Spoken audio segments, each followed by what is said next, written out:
Welcome to the First Nations Health Managers Association's weekly town hall with your host, Marion Crow, your resource for COVID-19 related news and information. Send us your questions to FNHMA@ihtoday.ca. Over the next hour, you'll hear from health professionals and Indigenous community leaders. As always, we have reliable and credible information for you and your community. We want to hear from you.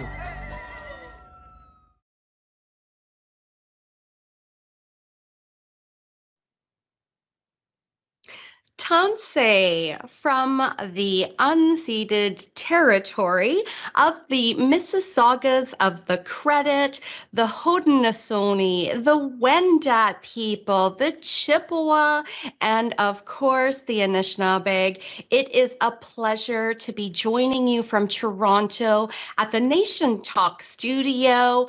Thank you so much for welcoming us into your nations, your territories, organizations, and homes.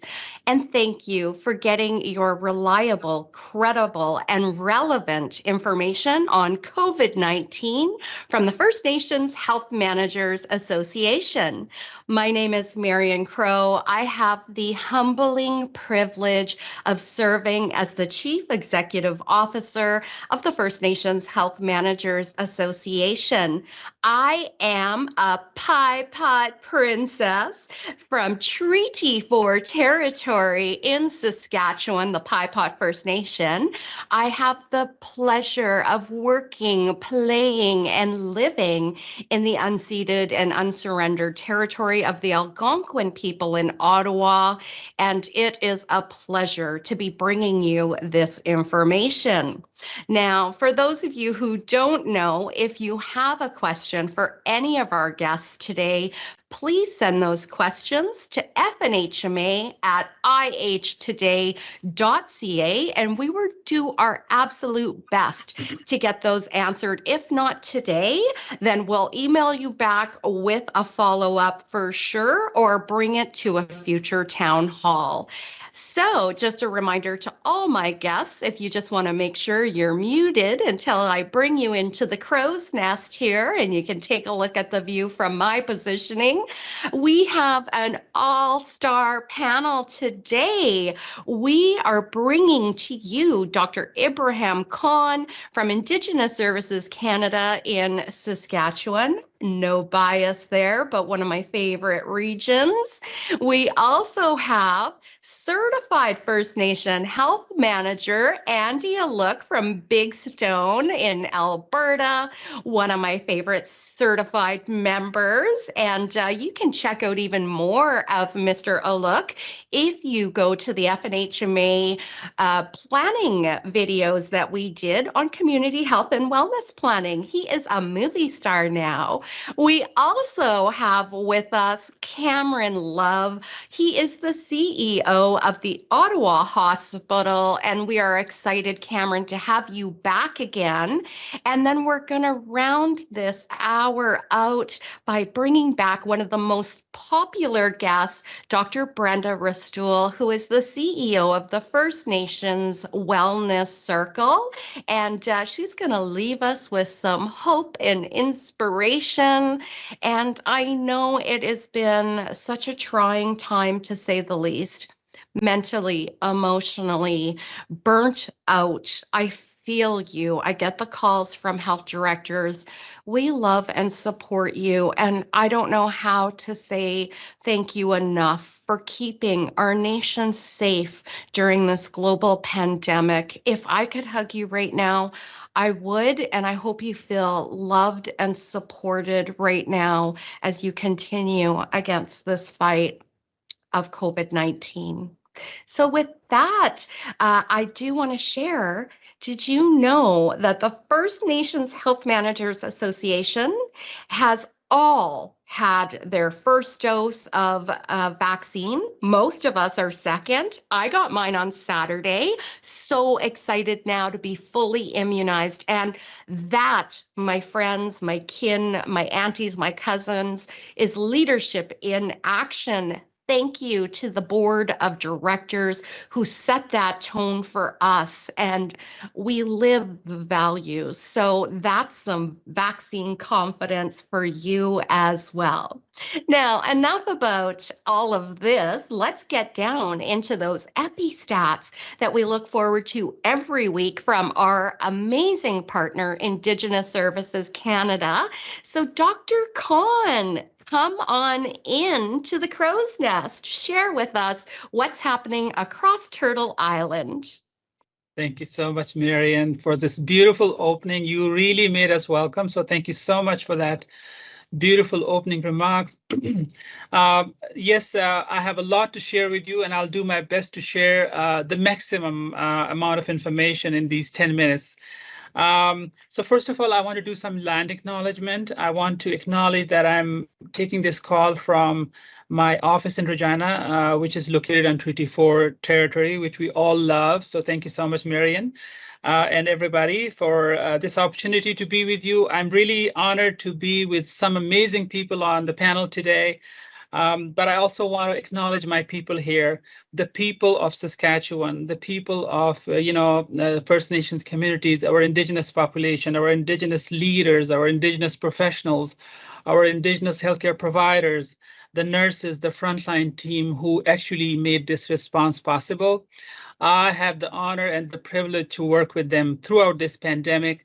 And I can tell you stories after stories, how humble, how honored I am to work with them and to make this response possible, effective, and so successful. So there is a lot to share, there is a lot to acknowledge, and there is a lot to commend the efforts of our Saskatchewan Indigenous people here. I would quickly move to my next slide, and I'm really thankful that your office is helping me with the slides. So this slide particularly tells you a little bit about the Saskatchewan situation.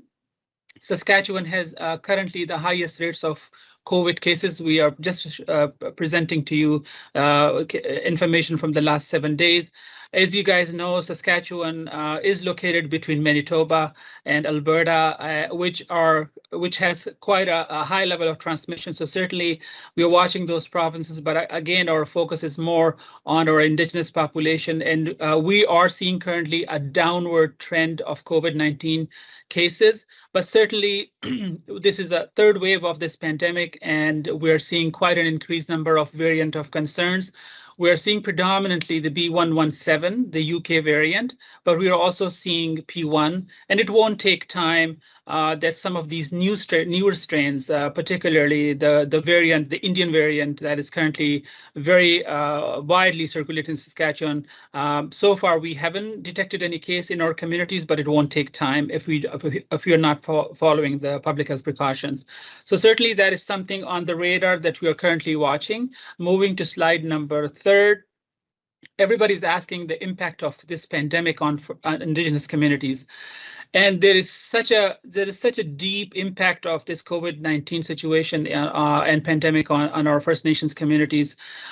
Just giving you the glimpse of the cases numbers and the epi numbers. So far, since the pandemic was declared, we have 7,056 cases across 84 communities across Saskatchewan.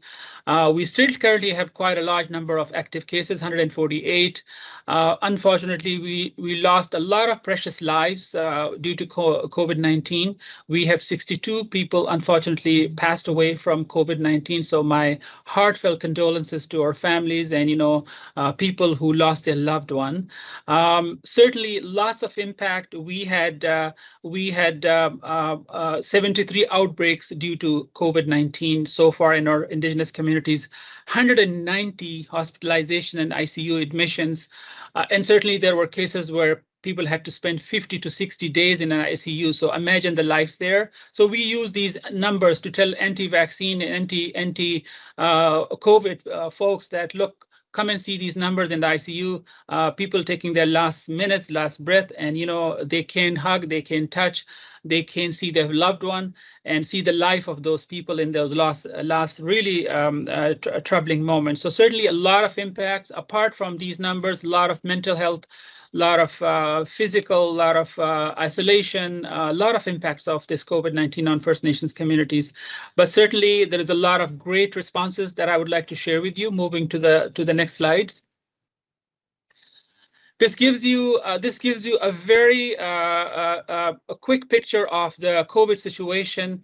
As you see in this graph, you see a growing number. You see the peaks of the COVID. We have 3 waves. We have many outbreaks. So certainly the peaks was reflecting the situation on the ground in the communities. Quite a high level of transmission in First Nations communities. We have a lot of overcrowding, as you know. We have large family systems.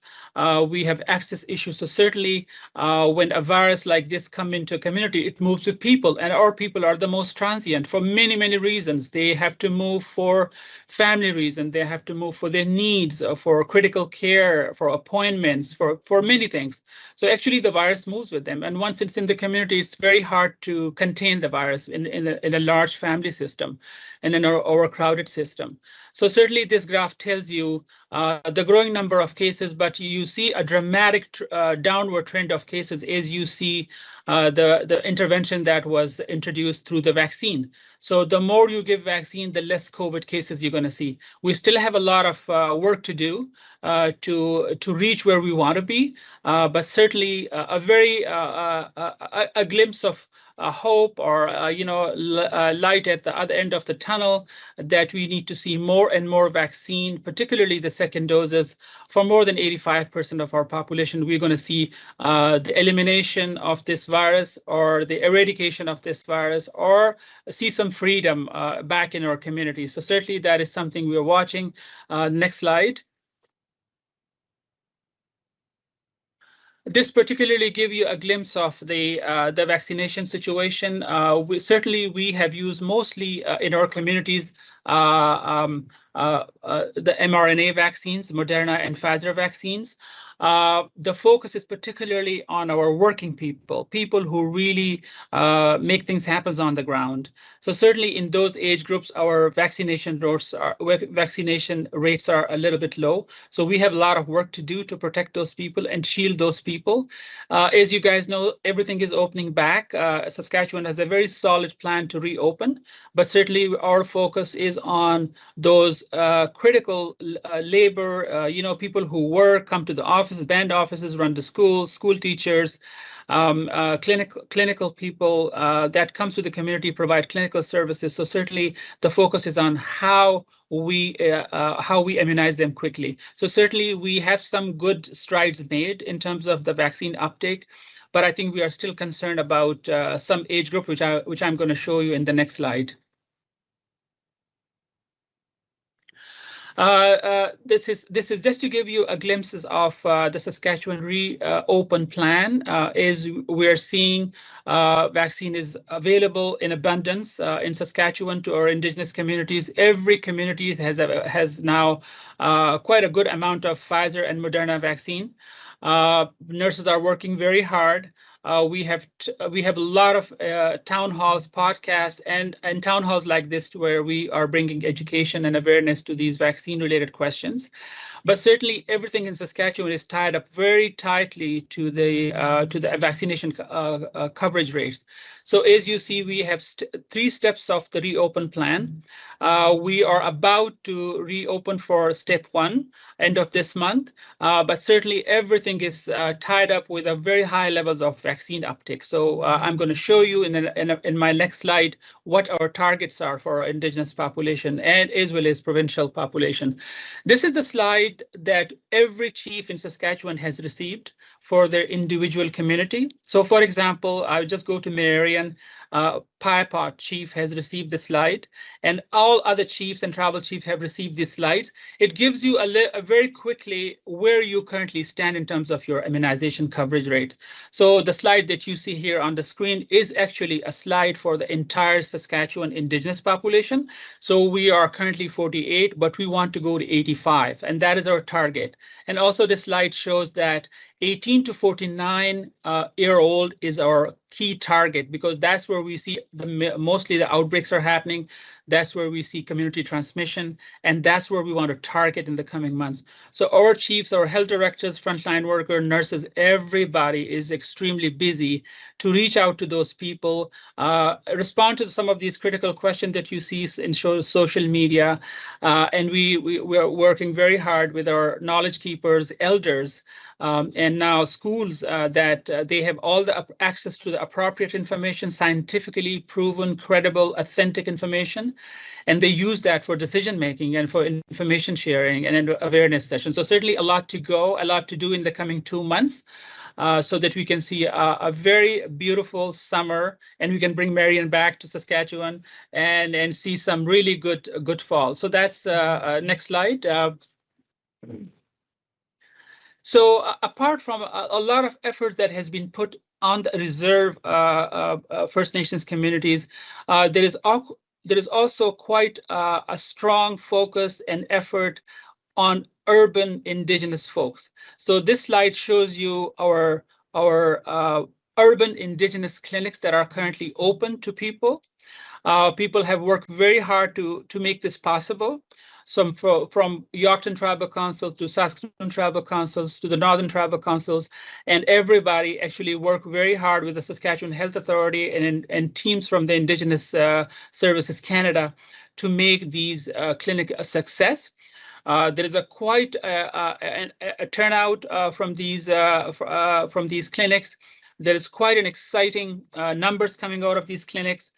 People are extremely happy that they have this opportunity, that they can go in an urban center and get the vaccine wherever they are, apart or in addition to the vaccine efforts on reserve. So I'm very happy to tell you that from these clinics, as of the 21st of May, we have immunized 15,000 Indigenous people in Saskatchewan in urban center. And we are moving forward that in the coming months, we want to achieve 85% for the first dose and the same for the second dose.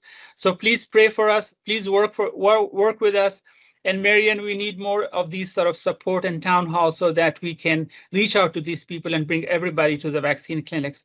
So that's all what I have, and I'm very honored to be with you, and I will stay with you if there are questions for us. So thank you so much for this opportunity.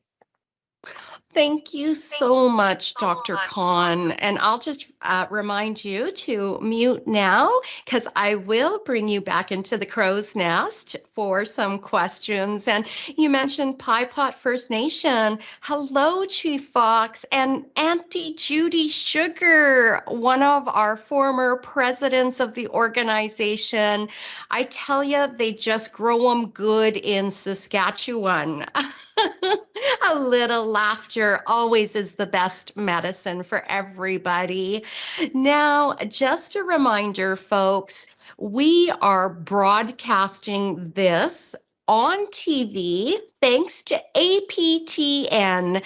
I know it plays 5 o'clock Eastern Daylight Time here, so check your local listings and have a little viewing party within your own household on Saturday so that you can get more information. And thank you so much to all of the Indigenous media partners that we have who are broadcasting this live right now, and to those who will be broadcasting tomorrow and other rebroadcast dates. Information is power, and these are pertinent stats to have when we talk about getting all of our kin immunized. And just like any other immunization in our history, it is a tool for you to protect yourself and those that you love. So I said to Dr. Adams a couple of weeks ago, we were joking after we talked about erect nipples. We also said, don't be a prick, get the prick in your arm. It doesn't even hurt. So I know I'm a little out there, but that's why you guys keep coming back to watch this little town hall that we do every week. So on the heels of that comment, I'm going to bring in somebody who can handle it, and that is my good friend, Mr. Andy Aluk, Big Stone in Alberta. They grow them good there too. So Andy, Certified First Nation Health Manager, you come on in and join me and share what Big Stone has been doing. Thank you, Marianne. It's always a pleasure. I'm so excited to be here today, and I want to thank you again for inviting me to be a part of the town hall. But first of all, I want to acknowledge that I am in Treaty 8 territory in the Big Stone Cree Nation, and I'm so happy to join you today with the First Nations Health Managers Association. So I'm going to be presenting today on the virtual services for addictions and mental health in the midst of COVID-19 and this horrible pandemic that we've been going through. So for those of you on the radio and online, my name is Andy Aluk. I'm the Assistant Director of Health with the Big Stone Health Commission. And this morning or afternoon, depending where you are, I want to share with you some of the experiences of my community and the organization I represent. I'll also be presenting on the events leading up to the virtual and in-person programs that we are developing as an independent nation with multiple communities. Before I do that, I want to share the background of where I come from. And if we could just move to the next slide, please, I'll continue on. So the Big Stone Cree Nation is an independent First Nation in Northern Alberta. As Woodland Cree, we are a western branch of the larger Cree Nation, with lands located next to 4 lakes, the North Wabasca, South Wabasca, Sandy Lake, and Calling Lake. So in Northern Alberta's boreal forest, our First Nation is rich in fishing and wild game. So the First Nation has a population of over 8,500 members across Canada. Of the 8,500 members living across Canada, approximately 2,600 of my nation members do live on reserve. The Big Stone Cree have 7 reserves established in Northern Alberta, which include 166A, 166B, 166C, 166D, Sandy Lake, Calling Lake, and Chipewyan Lake, all in Northern Alberta. So Calling Lake is also recognized as 2 separate designated places by Statistics Canada. Calling Lake, which includes land on either side of the John Baptiste Gambler 183 Indian Reserve, and Central Calling Lake, which is between the designated place of Calling Lake to the north and Calling Lake Provincial Park to the south. Chipewyan Lake is a small community near the Municipal District of Opportunity number 17, and it is located on the southern shore of Chipewyan Lake, approximately 110 kilometers north of Wabasca, which is also adjacent to Big Stone Cree Nation. The community is accessible by gravel road. Chipewyan Lake has a smaller population of 38 to 50 people living in the community who are provided with Big Stone medical transportation services. So this is also where we hope to provide virtual services to the remote Big Stone community. Next slide, please. So we are located 3.5 hours north of Edmonton, depends who's driving, and our reserves surround the hamlet of Wabasca. As you can see from the map, COVID-19 has really changed the way we are able to provide services that meet the needs of all Albertans. And I really want to put an emphasis on the geography of my community. In Northern Alberta and within Treaty 8 territory, it's often difficult, and we are often faced with many challenges to provide effective service that will meet the needs of all our nation members across Alberta. So that's where we were engaging with a lot of virtual platforms, and we're able to provide services remotely and in person. Next slide, please. So many rivers and waterways do connect our lakes and surrounding reserves. The river is located near our traditional cultural grounds, where we practice ceremony and teachings. With land-based learning, we hope to provide both traditional and Western practices of healing. Our recovery program will provide opportunity for both in-class and on-the-land learning. For those who are only available virtually, they will also have an opportunity to seek treatment with Mark Amy Treatment Center, which is offering a virtual recovery program, which also provides a cultural component. Next slide, please.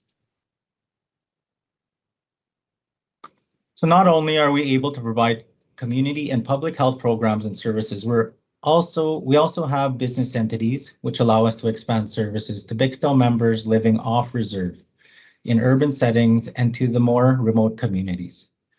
So the use of technology has been included in our day-to-day programs, as well as supporting Bigstone Cree Nation members in person. These programs and services wouldn't be possible without the technology and innovative staff we have to support our clients.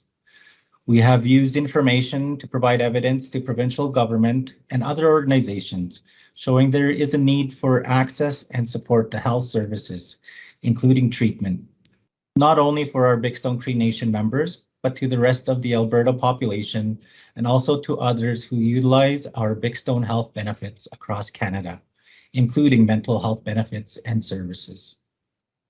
Next slide, please.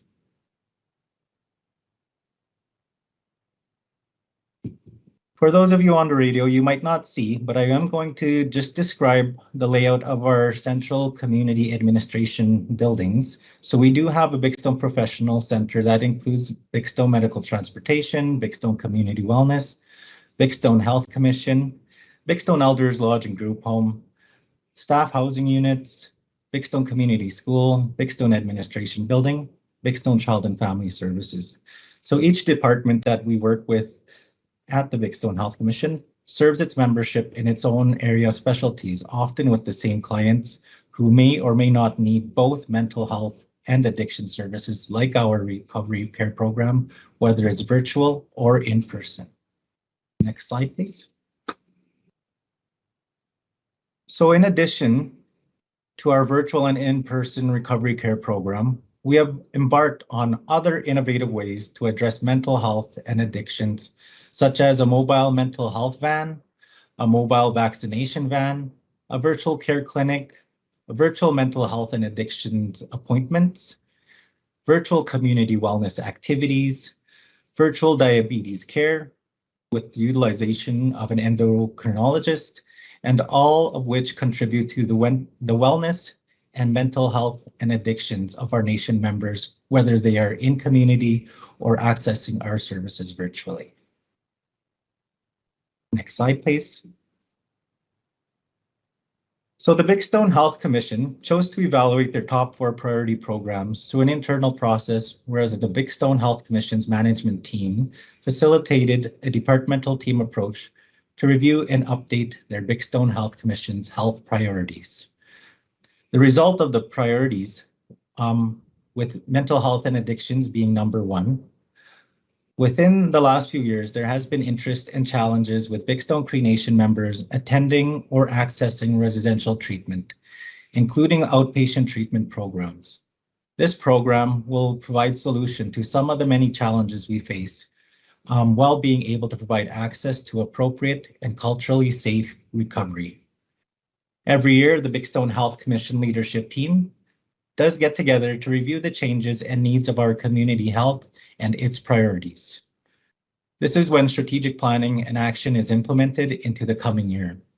When strategic planning occurs, we include the possibility of developing partnerships that could potentially improve the health status of the Bigstone Cree Nation and its members. The partnership with Mark Amy Treatment Center virtual treatment program is an example of one of those partnerships with potential for future collaboration. Next slide, please. So shown here is an aerial photograph of how vast and growing one of our surrounding communities is. It is the central hamlet of Wabasca, which is surrounded by the Bigstone Cree Nation. I often say that the MD is central to our community, but if you think of it as a flower, the petals of that flower are Bigstone Reserves A, B, C, D. Next slide, please. So I just wanted to finish off by saying that the leaders established the vision for the future and set the strategy for getting there. But I also wanted to put an emphasis on the mental health and addictions and make sure that everyone is aware and knows that we are there as a Bigstone Health Commission team to support you throughout this pandemic. We do have virtual services that are accessible across Canada and in person. And I also again wanted to thank you, Marian, for inviting me today to the FNHMA Town Hall, which I look forward to in the next coming weeks. Thank you again. Well, I don't know about you guys, but I say Andy for National Chief one day. Come on, hoka, hoka. Andy, it is a pleasure and a delight to share a camera screen with you once again. It's almost like you may have filmed a video for community health and wellness planning at some point. So speaking of tools, that is a product that you can download from the First Nations Health Managers Association, Community Health and Wellness Planning. And I know we're, into our third waves, in some cases, the fourth as Indigenous nations. If you do not have a pandemic planning tool, I hope you do, but if you don't, come to our organization's website and we'll make sure that you have access to a pandemic planning tool that you can customize to your nation in the delivery of health services. And I do want to say we're a tiny bit behind on the agenda, but that is no worry whatsoever, because if you have a question, you can send them to fnhma@ihtoday.ca. And if I don't get to it at the end of this hour, I will make sure that we bring it back to a future town hall or resolve it in an email as well. With so many amazing presenters, it is just a lot of information to share, but all well. Speaking of sharing information, I am delighted to welcome back to the FNHMA Town Hall Cameron Love. Cameron is the CEO and the president of the Ottawa Hospital, and it's a privilege to be able to serve Cameron as a volunteer with the TOH family. So, Cameron, tell us a little bit about the status of healthcare and hospitals right now. Come on into the crow's nest, Cam. Thanks, Marian, for having me here today. And I want to start by acknowledging that the Ottawa Hospital is located upon the traditional and unceded territory of the Algonquin people, and it's a real privilege to be here today. So I'm going to spend a few minutes, and I'll give you a little bit of context from a hospital perspective. So I think the last time I was here, and I can't remember the exact date, Marian, but we talked a little bit about wave 1 and wave 2. And I think when you think about the Ottawa Hospital, for those of you that don't know Ottawa, we have about 1.2, 1.3 million people that span across 26,000 square kilometers in the Champlain region. And the Ottawa Hospital is the major regional referral site. So we have about 15, 17,000 people that work here, about 1,200 beds, and we provide about 70% of all adult acute care, but 100% of all the real complex care for the patients and families across this region. And the reason I note that is because in wave 1 and wave 2, and I'll talk about wave 3 in a second, part of the real challenge for hospitals is not how is equally on how we create capacity to manage COVID, but how we also maintain access to healthcare, period. And that has been probably one of the biggest challenges throughout this pandemic. And so when I think about sort of one of the silver linings through the pandemic, and I suspect it's definitely within Ontario, I suspect it's all across Canada, but one of the real inspirational pieces that I've had the privilege of being part of is how communities have really rallied through this pandemic. And it's not about hospital or community care. It's not about long-term care. It's how we sort of work together to provide access to health care for people that unfortunately have gotten COVID, have lost loved ones through COVID, how we support them in the community and how we support them in hospital. And so as a hospital, we have historically dealt with things like trauma and neurosciences and vascular, but through the pandemic, we're running community clinics, we're working with community health centers, we're running vaccine clinics and working very closely with public health. And I think that's a bit of a testament to the resilience and the true culture of healthcare for all the healthcare workers and physicians across this country. And I think it's one of the real silver linings that we've seen. Having said that, as we came through December and into January, at least in Ontario, and I think it's pretty much all across Canada, wave 3 by far has been the most challenging. And as we started to head into January, what we were seeing, particularly in areas like Toronto, was real significant numbers and significant, if not massive, pressure on hospitals, creating real access to care issues. And so if we take the Ottawa situation, in around December, we have different categories of zones in terms of measures of public health issues. So we were hovering around a 7-day average of about 39 people with COVID per day or getting COVID. That pushes us into a category where, there's restrictions. In the beginning of January through February, we were about 300 to 400 per day. And so that's a 10-fold increase of what we were seeing. And when you see increases like that, by default, you're going to get a lot more people admitted to hospital. And so we ended up having to implement a number of surge plans. We ended up having to scale back all of our elective surgical services. The government did the right thing in terms of imposing a lockdown. And that has pretty much taken us from January all the way until about the beginning of May. Now, having said that, through that period of time, again, we saw some incredible rallying and resilience of physicians and clinicians. What was really quite remarkable in this phase, and talking to a lot of hospital colleagues across the country, not only did people respond to help, but they responded to help in any way they could. And I think we've seen that all across hospitals where nurses that work in clinic areas took shifts in ICU, and physicians that are family docs took shifts in ICU. Like, people just responded to help in any way. And quite honestly, it's the only real way that we were able to get through this phase. And as we've headed into the month of May, what we've started to see is really turning a corner and a lot more hope and optimism that I think we can all look forward to, definitely in Ottawa, definitely in Ontario, and most likely all across Canada. And so when I look at where we're sitting today, we were at a peak of somewhere between 80 to 100 COVID patients, large majority of them in the ICU environment. About a month ago, we're down to about 40 now. And one of the other things I think that has been really challenging, and we're seeing this right now with colleagues, friends, and families out of Winnipeg, is places across Ontario and provinces that have really faced significant pressure is transferring patients out of those regions into other regions. So we're taking patients out of Winnipeg now. Because of the challenges they're facing. We took them out of Toronto. And so it's not just about a region, it's about how provinces and communities have supported each other through this. And so that has created a bit of an elongated curve in terms of pressure that we're facing, but it's also allowing other places to get out of some significant critical situations. So where we're at now is a real focus on two things. One is vaccines, and two is recovery.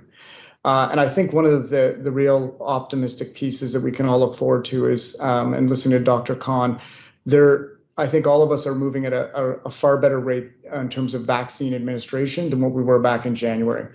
So in Ottawa, we're heading towards the end of May that we'll probably have 65% of this population with the first dose and large portions with the second dose. And if you look at data from across the world, particularly like a place like Israel, if you want to look at some interesting data, as soon as they tipped over the 50% mark, their rate of hospitalization and incidence of COVID rates dropped like a stone. And so what we're seeing now is our volumes are now tracking. We're well below 100 on the 7-day average. We've got a lot of COVID patients in hospital with 40, but over half of those are from outlying regions being Toronto and Winnipeg. So the amount of COVID we have in Ottawa is dropping significantly. And so I think as we start to head towards the summer and we start moving through June towards 70 and 80% vaccination rates, I truly think we are turning a corner here where we can get this behind us as a historical mark. And then the final piece that I'll comment on, which is probably the two most concerning things I've been most concerned about, is how do we resume access to elective activity? So we've had, fortunately, we've been able to manage COVID very well. We've been able to manage people that have emergent and urgent issues, whether they're surgical or cancer or whatever they may be. But we have long waiting lists that we have to catch back up on now. And so I think as a community, a province, and probably the country, it will be the phase through summer, fall, and into last quarter, being January to March next year, of really focusing on how we ramp back up activity to get people in that have been delayed access from a surgical or a clinic perspective. So that's one. The other thing that is a real focal point for us, and I think it is something that we've all experienced in terms of the long haul of this and how hard it's been, is the impact that mental health is going to have. People's mental health and it's variable, and it's people have varying degrees of resilience. Families have had different experiences, but there is no question a focus on sustainability of people's wellness and mental health, both for workers in hospital and community, is probably the second most important thing we need to focus on. And this is not something where you can write a script and it'll be fixed in a day or two.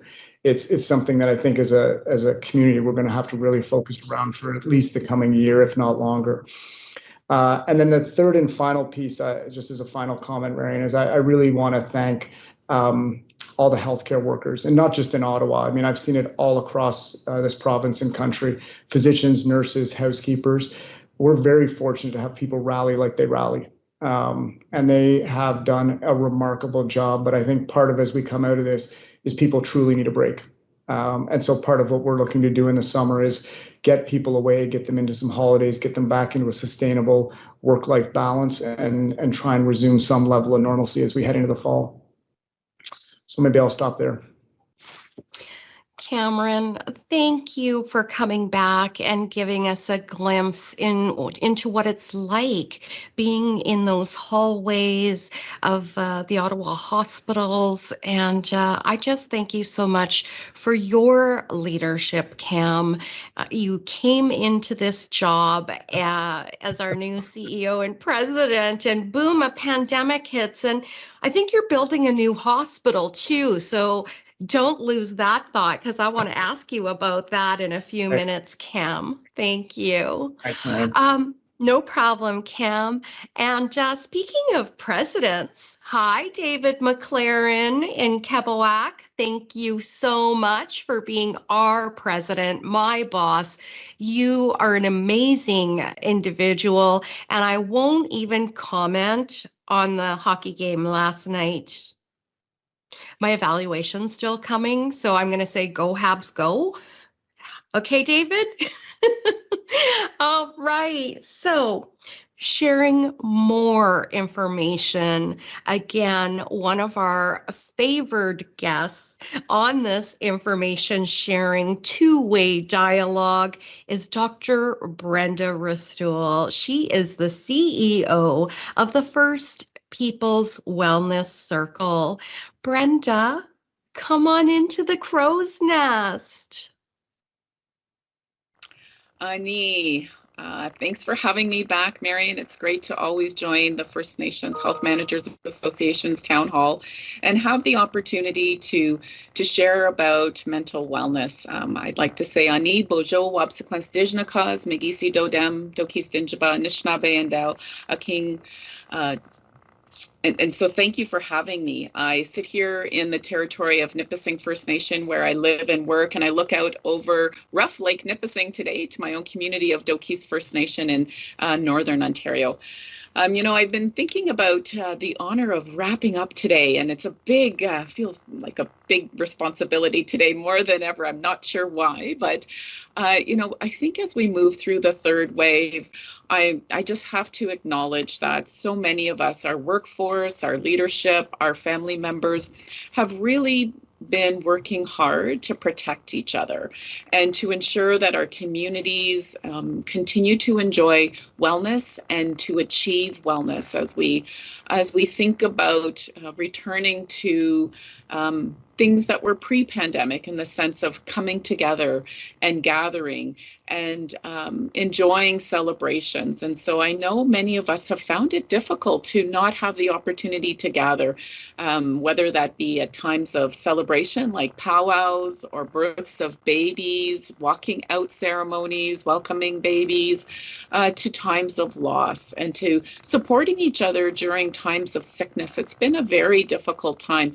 And I'm recalling words of one of our leaders when I asked him, I said, you need to take care of yourself. And he said to me, I cannot take a break until I know all of my members are safe and they're protected.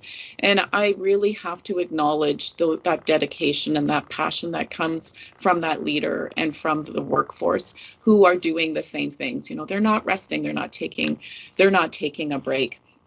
And it makes me realize that we're all susceptible to burnout. And I know I've probably talked about this before, Marion, but I think it deserves that attention to remind people that we have to take care of ourselves. You know, as we wish to ensure the health and the well-being of our communities, that means that we have to build upon the hope. You know, and I think it's about hope. Building that hope thinks about our future. We have to build upon what we see coming before us, and the future for ourselves, our families, our communities, our leaders. And to me, that's really grounded in our sense of who we are as a people, about our values and about our beliefs in our spirit. And if to do that, I think it means we have to stop and be reflective. First, we have to think about, are we burning out? What's happening? Do we notice that we are experiencing chronic fatigue? You know, it's hard to get our work done. Maybe we're scrolling through social media. We're feeling exhausted physically and emotionally. Maybe we're even a little bit cynical or detached from how people are feeling. Maybe thinking it's just good enough, you know, and because we're so tired, and maybe feeling ineffective or not getting things accomplished. If that's the case, I think it's really important first to think about focusing on the progress we've made. I was so happy to hear about Dr. Khan and Andy talking about the amount of progress they have made. You know, we're getting those numbers up there in the vaccine rollout. We're seeing shifts in our workforce to ensure that we have access to the services we need, that we're getting out on the ground to the people who need the support and the help, and that we're making ourselves available in whatever way works.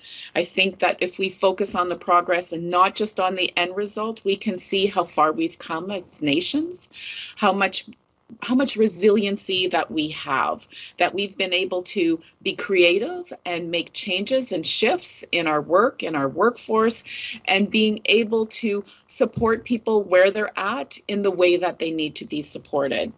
I think we also need to stop and just build our own self-awareness by looking regularly at ourselves.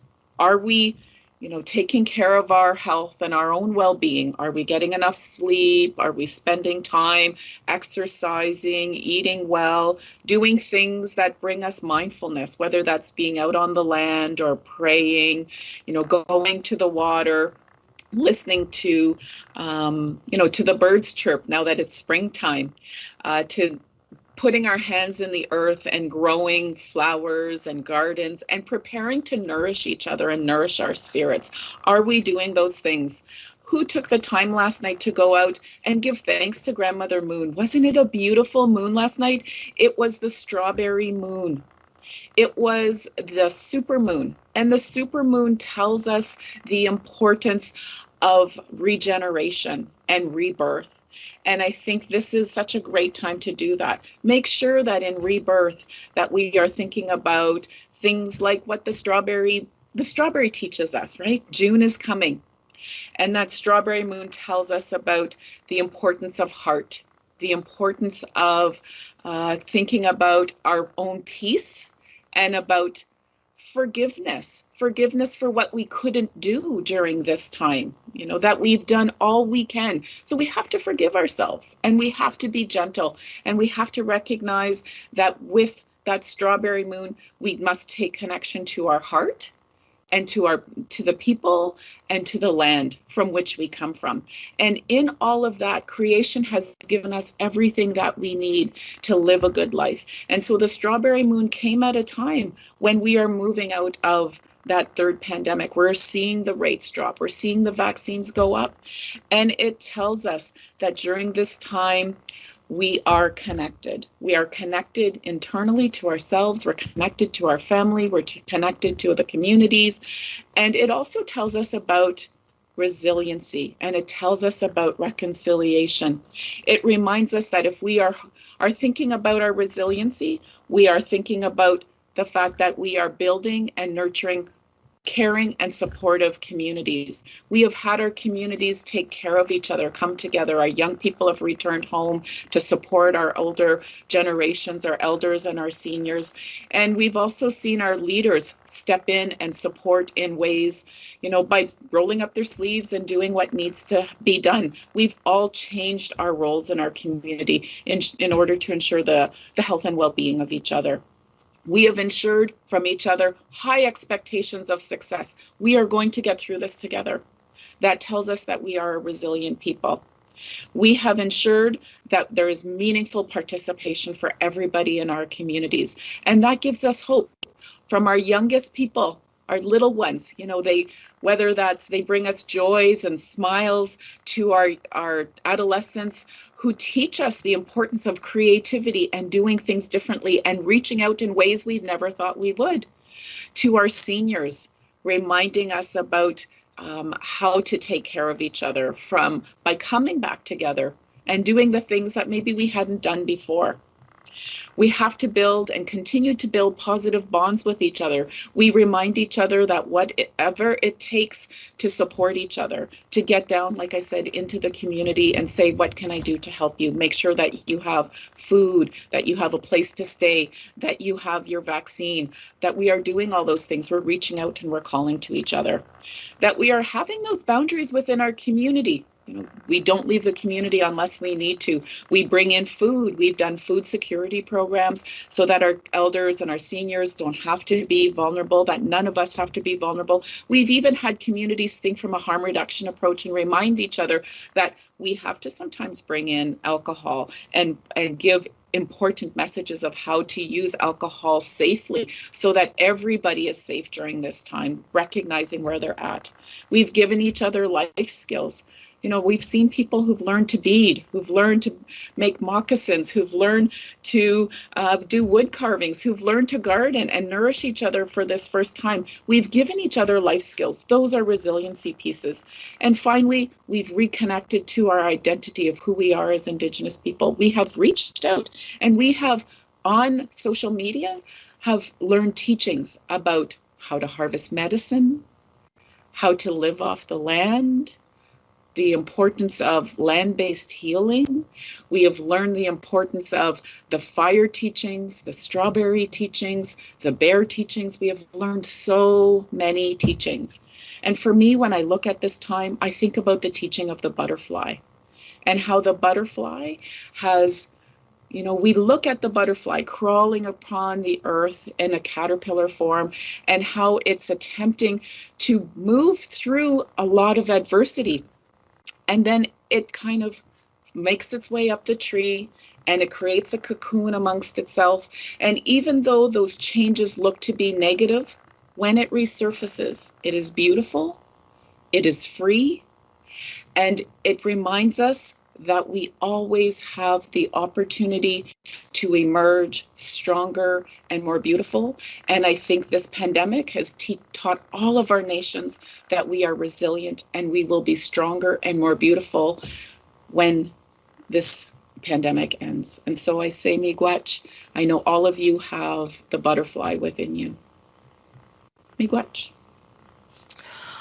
Oh my goodness. Now, I'm speechless. When do you ever find Marion Crow without words?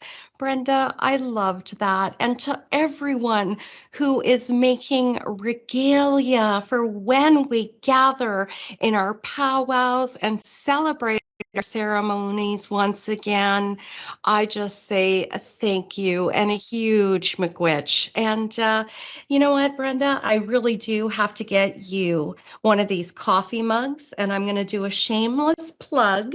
She Native in Saskatoon. This says Indigenous Boss Babe, and that is what you are. Thank you so much for those messages of hope and the butterfly and the strawberry and the spectacular moon that we were gifted with in that beautiful sky. So, miigwech.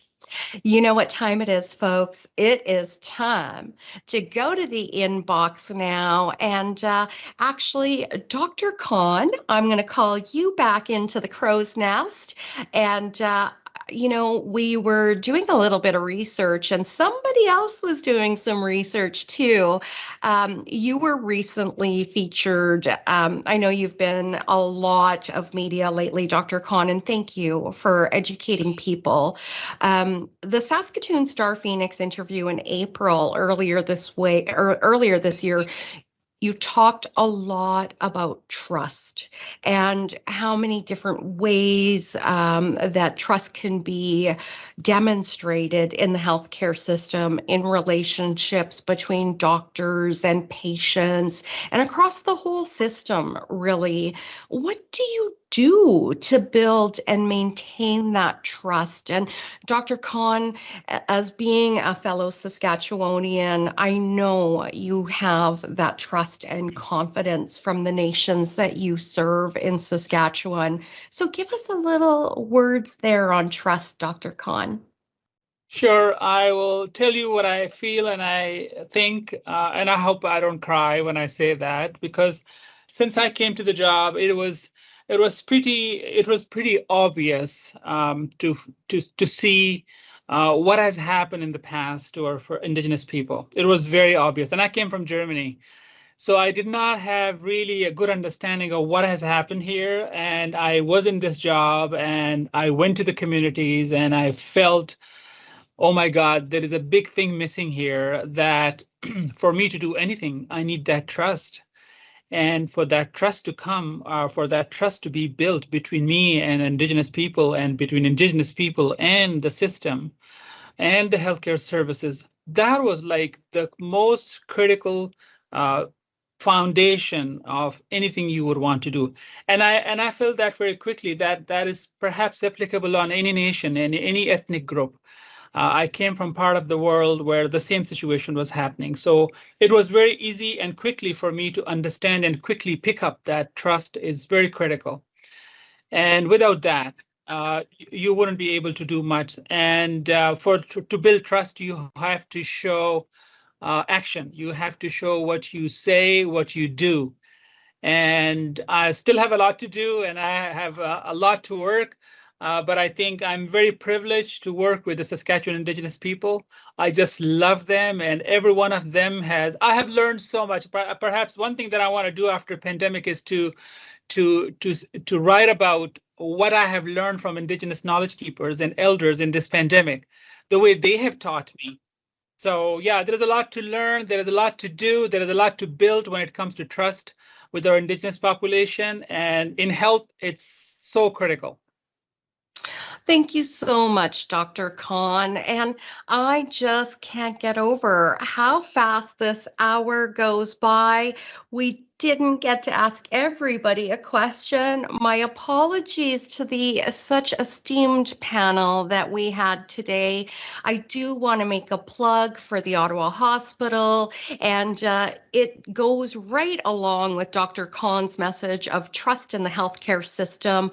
Indigenous peoples in the Algonquin territory, we welcome you to share your voices on what our new civic campus is going to look like in terms of welcoming everybody. And with that, please stay safe, stay well. Hi, hi.